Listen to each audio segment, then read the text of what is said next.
më të gjërë ngjarjen.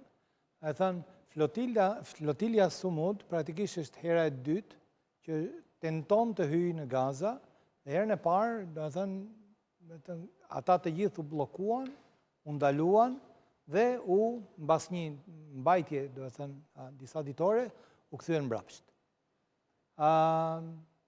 Dhe nuk, do të thënë, në një farë mënyre, to kanë qenë lëvizje për të prodhuar një vetdije publike, gjithnjë në rritje tashmë, në lidhje me situatën shumë të agravuar në terren në Palestinë, dhe në të njëjtën kohë kanë qenë praktikisht qëndrime të cilat kanë distancuar në shumë vende qeverit nga qytetarët.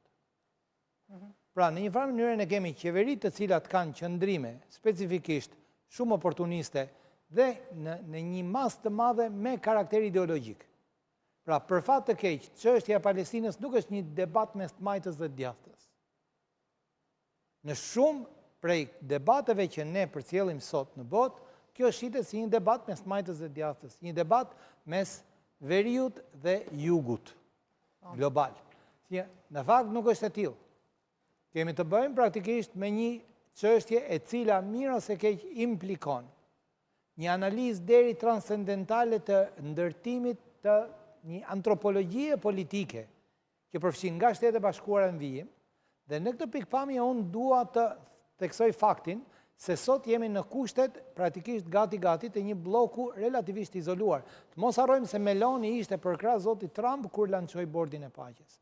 Po ai sa është përkundër tij dhe përballë, le të themi, qeverisë izraeliane, në raport me ngjarjet në terren. Unë e shtrova për diskutim çështjen sepse vërtet situata është shumë serioze. Të gjitha qeveritë e botës, pjesa më e madhe e tyre, po vënë... Një sekond, do të thënë, ta mbarojmë pak si debat, sepse është shumë